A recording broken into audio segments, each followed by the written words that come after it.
Season after season, series after series, we watched Dexter Morgan walk away when he should have been caught because the one man who actually saw through him ended up dead before he could prove it. When he caught Dexter in the act, Sergeant James Doakes came closer to ending everything than anyone else in the entire franchise. Sadly, he died in the hands of Dexter's psycho fling, Lisa West. But what if Doakes really exposed Dexter? To really understand how close this whole thing comes to unraveling, let's go all the way back to Season 1, Episode 1. From day one, Doakes knew something was off about Dexter Morgan. Not in some random, I just have a feeling way, but more of a sharp, special forces trained, I have looked evil in the face before kind of way. While most of the other detectives at Miami Metro liked Dexter, Doakes consistently called him a weirdo and a creep. I mean, he said to his face. But while the rest of the department laughed it off, Doakes was serious about it. He just knew deep down that something was off. His background explains everything. Remember, Doakes was not a regular detective who came up through paperwork and patrol shifts. He was special forces before he joined the Miami Metro badge, which means he spent years learning to read people with zero tolerance for anything that does not add up. When he looked at Dexter's little box of donuts and his friendly wave across the office, he didn't see the harmless lab tech Dexter was acting as. That was enough to get him suspicious. Now, Doakes had darkness of his own. His father was an abusive butcher and his childhood was rough in ways the show never fully explained. By the time he reached Miami Metro, he had more officer-related shootings on his record than anyone else in the department, and that's a sign of his own internal demons. Doakes said he only killed when the job required it. This is just how Dexter used Harry's code. As a rule, that made the darkness inside him look reasonable on paper. Technically, both Doakes and Dexter are killers with different codes, but that same old righteous mindset. Darkness recognizes itself, and that is why Doakes felt Dexter wasn't just some random dude. He knew the darkness was there, but that creeping gut feeling was just the beginning. Doakes noticed the absences first. Dexter was careful, doing most of his killing at night and using lunch breaks or fake evidence runs to cover his daytime movements. In the very first episode, Doakes walked up on Dexter, spinning happily in his chair, surrounded by blood spatter photos, and describing a brutal murder as child's play, like a finger painting. Doakes gives him that weird stare because normal forensic analysts don't sound like they are commenting on the quality of an artistic work. In Season 1, Episode 7, Dexter was retracing cast-off patterns at a crime scene and got so deep into admiring the killer's technique that he completely zoned out. Meanwhile, Doakes was standing right there and asked him flat out if he was getting excited. That's just yet another red flag to Doakes. Then there was the jujitsu. When Doakes confronted Dexter directly in Season 2, Episode 3, he went through the whole list. The cash assets, no organizational ties, top of his class in medical school before somehow ending up doing blood spatter for a living. But then he landed on one particular deal. What does a lab geek like Dexter need advanced jujitsu for? I mean, basic self-defense knowledge is one thing, but advanced jujitsu, that's like a 5-year-old learning how to use a sniper rifle. It's pretty weird. Now, the fake drug addiction only made things worse for Dexter, which is funny because it was supposed to fix things. When Rita confronted Dexter about his suspicious behavior and brought up drugs as a possibility, Dexter grabbed that excuse so fast it was almost embarrassing. He enrolled in a Narcotics Anonymous program to sell the story. Of course, Doakes was already tailing him and showed up at the meeting. For a brief moment, it actually worked. Doakes felt sympathy and backed off, but things changed the second he spoke to Deb and found out she had absolutely no idea her brother was in any kind of program. Yep, Dexter's lie backfired real quick. Everything Doakes had gathered up to this point was circumstantial. Weird behavior, unexplained disappearances, too many connections to the ice truck killer case to wave away, and a gut feeling that had never led him astray before. However, what he found inside Dexter's apartment changed everything. Dexter tried to get rid of Doakes through official channels, even going as far filing a complaint with LaGuerta and submitting a fake analysis on a case that got Doakes reprimanded for questioning the wrong person. He picked a fight, headbutted Doakes, stood there while Doakes hit him in retaliation in front of witnesses, and used the whole stage performance to get him suspended. Honestly, it was diabolical. Doakes was officially out of the building and should have been out of the picture. Again, this backfired, and the suspension only just gave Doakes more free time to investigate Dexter. Doakes broke into the apartment and found the blood slide box inside the air conditioning vent. Each one was a blood trophy taken from a victim after the kill. Dexter's personal record of almost every person he had ever put on a table. Now,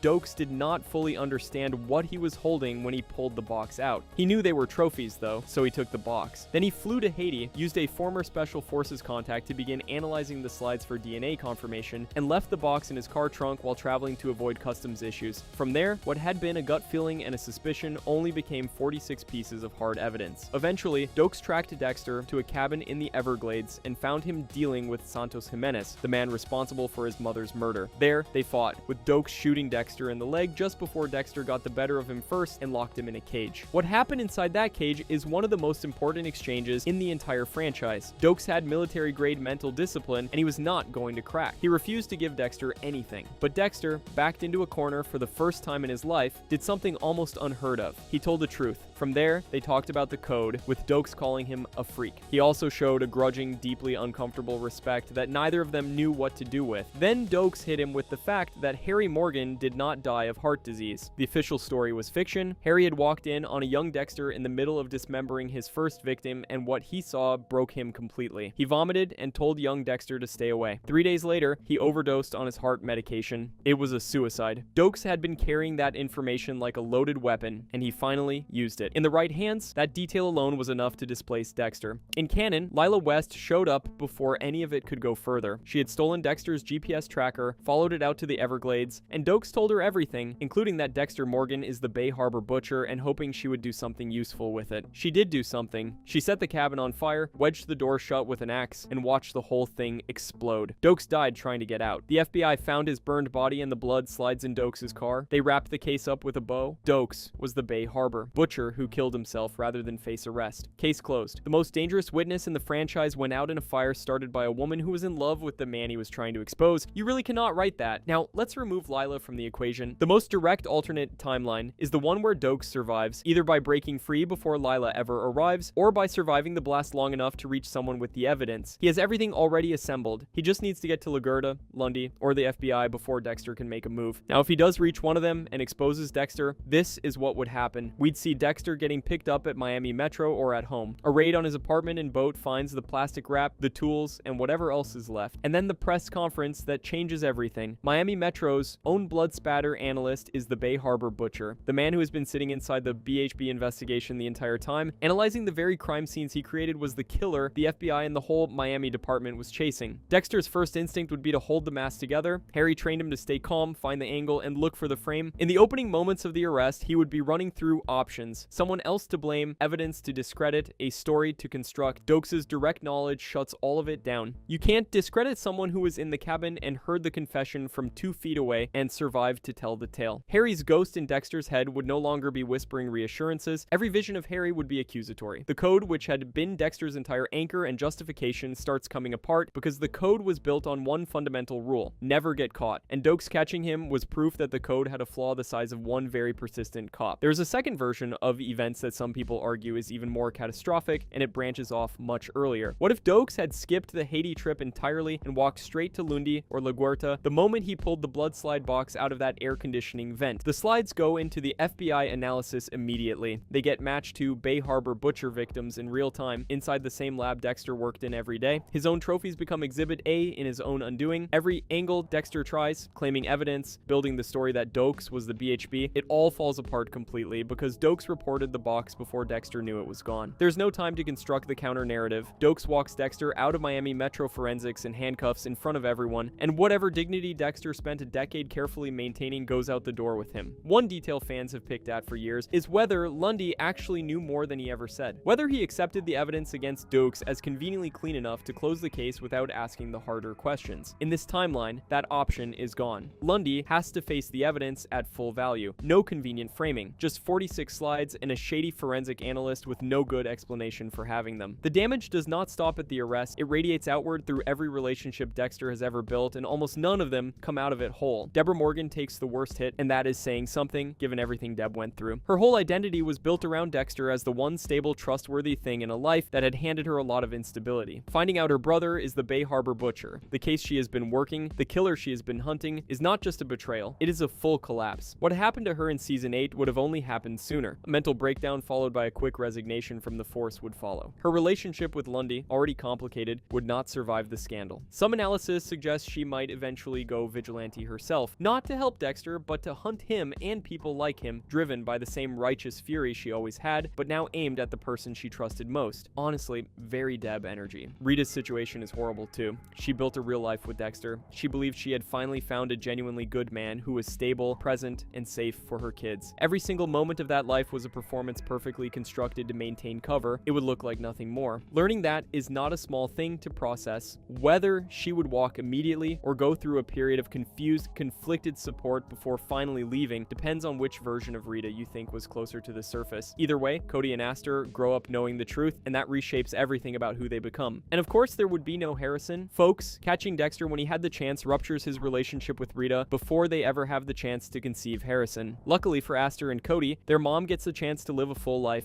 but who she is fundamentally changed. Her trust is broken beyond repair. The way she raises them and the way she navigated the world is forever changed. So even with their mother alive, in many ways she still wouldn't be present, distracted by her lack of self-trust and her inability to lower her guard ever again. Miami Metro, as an institution, takes a hit it would not recover from quickly. Lagerta championed Dexter. She defended him, trusted him, and used his analysis on case after case. The realization that she was being played by the exact person she was protecting, that the Bay Harbor butcher was running interference on his own investigation from inside her department, would be professionally devastating and personally humiliating. She may not be able to continue climbing the tanks like she wanted to after people realized she couldn't even sniff out a killer on her own team. Batista, who genuinely liked Dexter and considered him a friend, gets left holding grief he does not know what to do with. The whole department goes under internal affairs and FBI scrutiny. Trust in Miami Metro as an institution takes years to rebuild, if it rebuilds at all. But Doakes himself, in the timeline where he survives, becomes an overnight hero. The cop who caught the butcher. Promotions, press circuits, book deals, the whole thing. The public story makes him a legend. The private reality is considerably messier. He sat in a cage in the Everglades and had a real conversation with a serial killer who came to respect him. He came out of it with a grudging, complicated feeling about Dexter that would not resolve too easily, even with the cameras pointed at him. The PTSD from the cabin, the near-death experience, the memory of the explosion, the knowledge of how thin the margin was, does not go away because the case got closed. He would be haunted by it for the rest of his life, even with the victory. One thread that deserves its own space is what happens to Harry Morgan's name when the full story comes out in court. Harry built the code. He found Dexter's darkness when Dexter was a child, decided it could not be removed, and chose to channel it rather than report it. He trained his adopted son to kill, built the moral framework that governed every murder Dexter committed for decades, and then walked in on Dexter dismembering Juan Reynes and could not live with what he had made. He overdosed just days later, voluntarily. The man who created the code chose to exit rather than keep existing alongside it. If Dexter exposes any of those details while behind bars or being interrogated, Harry's legacy is ruined, and Deb's fragile understanding of her father is destroyed even further. Because when Doakes' exposure drags all of that into a federal trial, Harry Morgan stops being a beloved Miami Metro legend. He becomes the cop who engineered a serial killer, gave him a rulebook, and then killed himself when he saw what the rulebook produced. No one would respect that.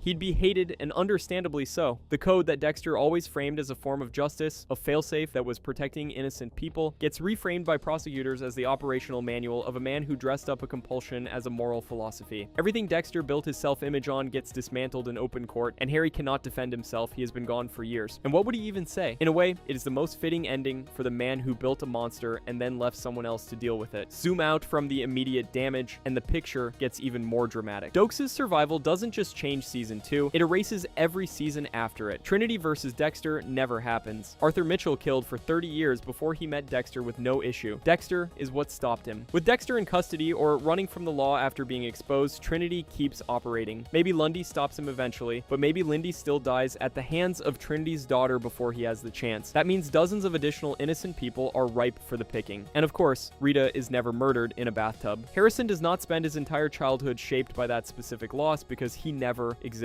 New blood never happens, and resurrection isn't a thing. Lumen Pierce never enters the picture. Jordan Chase and his crew keep going. Oliver Saxon never meets Dexter. The brain surgeon arc, which dismantles Deb in the back half of the original series, never reaches that point, and it probably wouldn't need to. Deb would have lost her mind a lot earlier. Every season after season 2 exists because Lila West showed up at a cabin in the Everglades with a GPS tracker and the goal of being with Dexter. That is the entire foundation underneath several seasons of excellent television propped up by one unhinged decision by one secondary character. The whole franchise is basically load-bearing Lila. Doakes called Dexter a freak from across the bullpen in the very first episode, with nothing but a strange feeling and eyes trained to spot what other people missed. He spent 2 seasons building a case that nobody else in the building was even aware of. He tailed the suspect, he found the slides, he matched the evidence, he heard the confession. He came within one GPS tracker of ending the entire story in season 2. In the alternate timeline, where Lila's car breaks down on the highway, or she decides Dexter is not worth the arson charge, or Doakes snaps the cage open before she gets there, or even reaches the cabin door key before the explosion, the Bay Harbor butcher case ends with an arrest in 2007 and a massive federal trial. Dexter Morgan never makes it to Trinity, never exiles himself to Iron Lake, never handles any of the killers he otherwise would have had on his table. Lagerta lives, Deb lives, so does Angel and Sergeant Logan, but at what cost? So many things would have changed or never happened if Doakes succeeded, but it wouldn't have all been good. Chalk it up to the classic butterfly effect. For everything wrong with Dexter Morgan, one thing that no one can deny is that he saved countless lives, even at his own emotional expense and major personal loss. Doakes was definitely righteous, but that doesn't mean he was necessarily right. But who do you think should have come out on top? Do you think the world was better off with Doakes dying, or should Dexter have been forced to face the music? Let us know in the comments. And if you liked this video, check out the rest of the channel for huge what-ifs, theories, and breakdowns of everything Dexter. Slash that subscribe button and be here when Resurrection Season 2 drops this fall. Thanks as always for watching, and I'll see you in the next one.